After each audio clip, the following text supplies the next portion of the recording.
Hello everyone, this is Pridarshini Tiwari. I am here with you to discuss on the subject Code of Civil Procedure 1908.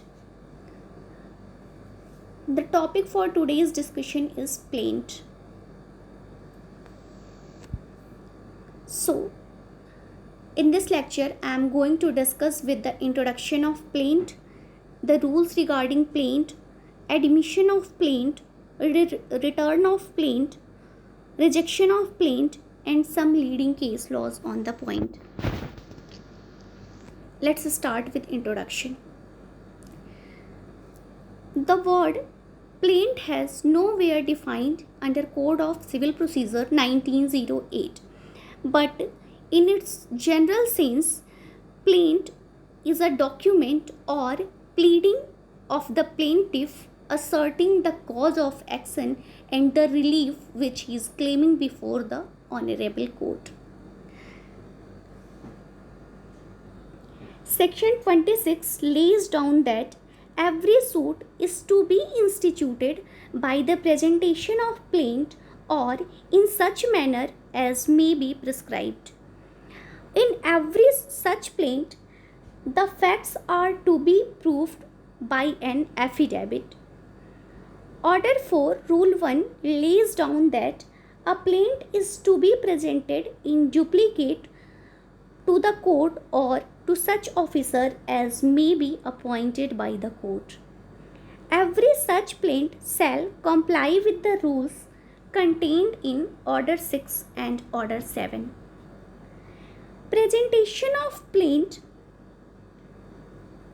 must be by delivery in duplicate to the court or to an officer either personally or through the pleader. So, the sending of the plaint by post or the placing thereof at a table when the officer is not present would not amount to proper presentation.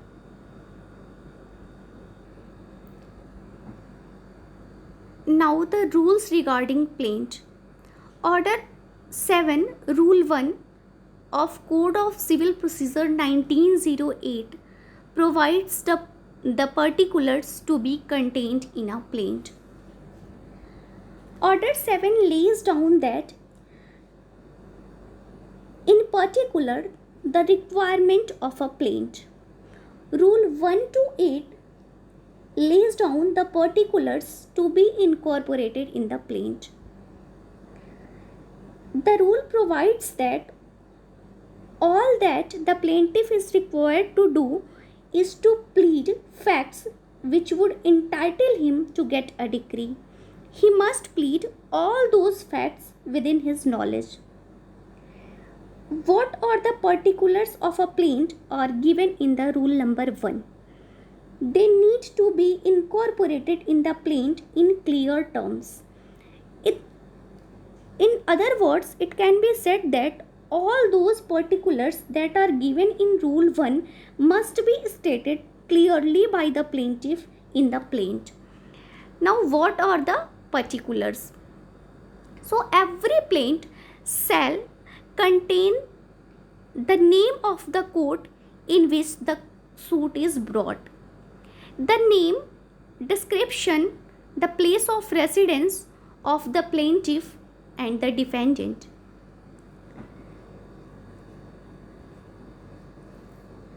Where the plaintiff or the defendant is a minor or a person of unsound mind, a statement to that effect should be given in the plaint.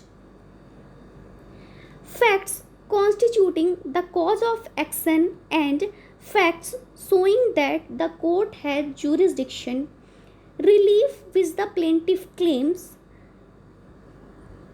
relinquishment of a certain portion of the claim, valuation of the subject matter of all the suit, or all particulars which a plaint must contain.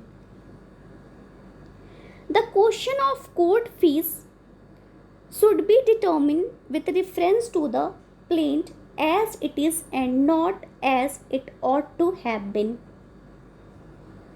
No nobody can file a suit as a matter of right unless there is a cause of action. Therefore, the facts constituting the cause of action must be stated clearly in the fact. If the plaintiff does not disclose the cause of action, it may be rejected under Order 7, Rule 11. The date and the place of occurrence of cause of action should also be contained in the plaint if it is possible to do so. The mere fact that the suit has been undervalued or overvalued cannot affect the decree unless the wrong valuation has affected the merits of the case. And in the last, every pleading must be verified and signed by plaintiff and his pleader. In some specific cases, the following particulars should also be incorporated in the plaint. In a plaint filed for recovery of money, exact or approximate amount claimed must be mentioned.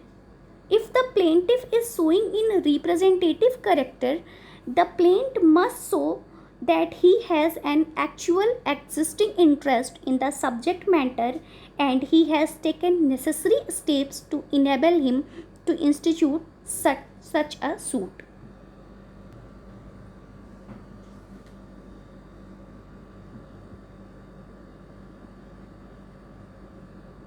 So these are the particulars which needs to be stated clearly in the plaint. Now the admission of plaint. Order 7, Rule 9 provides the procedure on admission of a plaint. Rule 9 says that where the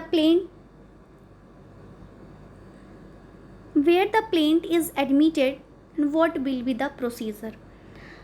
After the plaint is admitted, the plaintiff shall present as many copies of the plaint on plain papers as there are defendants. Within 7 days from the date of such order, he shall pay the requisite fee for the service of summon on the defendants. So after admission of a plaint, the summon on the defendant shall be sought within the period of 7 months and the requisite fee for such service is payable by the plaintiff. Now the return of plaint. Order 7, Rule 10 says that subject to the provision of Rule 10A, the plaint shall at any stage of the suit be returned to be presented to the court in which the suit have been instituted. In all cases where a court is unable to entertain in for want of jurisdiction, territorial, pecuniary or other causes, if the court is satisfied that it has no jurisdiction to entertain a suit, it is the duty of the court to give effect to that on its own initiative.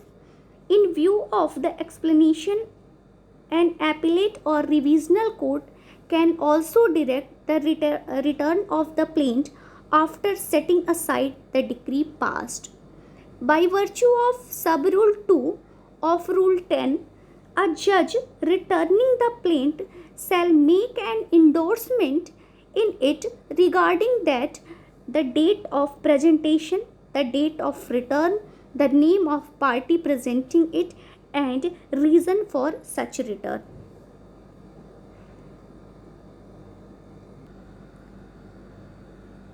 And now the rejection of plaint. Order 7, Rule 11 provides for the rejection of plaint. Rule 11 of Order 7 enacts the rule that a plaint shall be rejected at any level. The rule does not envisage the dismissal of the suit but only rejection of the plaint. The court can reject a plaint suo motu or at any later stage even before the filing of the written statement. However, according to the Supreme Court of India, a plaint may be rejected even after the issue have been framed. Now, what will be the grounds of rejection? So, by the virtue of Rule 11, Order 7, a plaint can be rejected when it does not disclose a cause of action, when the relief is undervalued, or when the plaint is insufficiently stamped, or where the suit is barred by law, or it is not filed in duplicate, or plaintiff has not complied with rule 9, that is admission of plaint. So in these situations, plaint can be rejected by the virtue of order 7, rule 11. Now some case laws on the point. In the case of Mayer HK Limited versus Honor and Parties, Vessel MV Fortune Express AIR 2006. In this case, it was held that where the plaint is found to be vexatious and meritless, not disclosing a clear right to sue, the court may reject the plaint. In another case of Rooplal Sathi versus Nachetar Singh, it was held that only a part of the plaint cannot be rejected, and if no cause of action is disclosed, the plaint as a whole must be rejected. There cannot be any